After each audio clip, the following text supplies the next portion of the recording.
When Ruby Bridges was born in 1954, her parents brought her home, full of hope that their daughter would grow up in a better world than they had.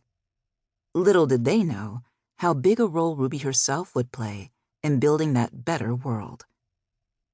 Ruby and her parents lived on her grandparents' farm in Tylertown, Mississippi. The family loved their land, and they loved being together. Farming was very challenging work. Everyone helped out, even young Ruby. As she grew, she visited her other grandparents' farm too.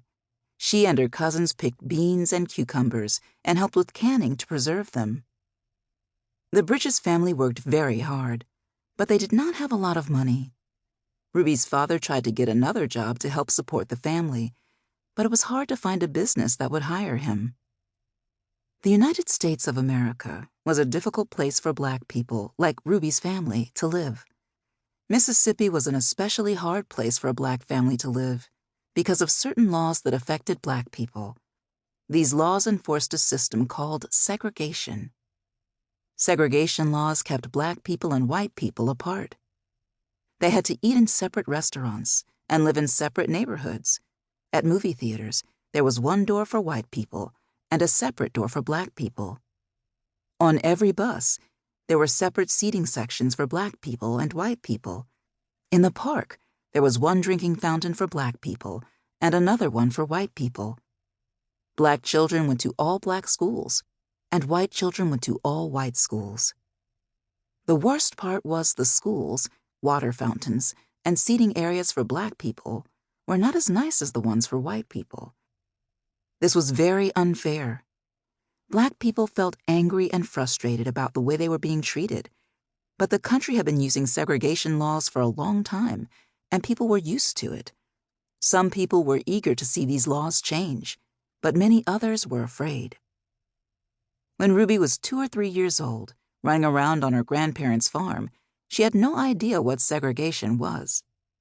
She did not know that people were going to treat her unfairly because of the color of her skin. She had never even spoken to a white person. She was happy in her all-Black world. Ruby's parents knew all about segregation. They worried about Ruby's future. Ruby's parents did not know how to read or write because they hadn't been able to go to school. They wanted Ruby to have a chance to learn. They wanted her to have every opportunity that a white child might have. So they decided to leave their small Mississippi town and move to New Orleans, Louisiana. Ruby's parents believed that living in a big city would give Ruby a chance to go to a good school. Why?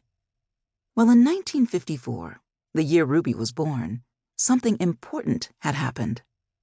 The United States Supreme Court, the highest court in the land, heard a story about a Black girl named Linda Brown who wanted to go to the best school in her city, which was an all-white school. After hearing her story, the Supreme Court decided that segregation laws were unfair because they stopped Black children like Linda from going to the best schools. The court ordered schools across the country to integrate, which meant that they needed to allow Black and white students to attend the same schools.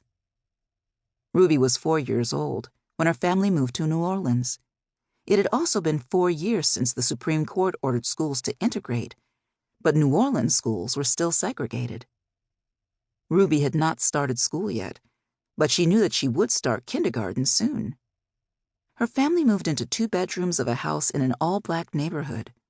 Ruby and her 3 younger siblings shared a bedroom. She missed her grandparents and the farm, but she was able to visit them in the summer. "My world in those days was comfortable and safe," Ruby said. She did not know that was about to change.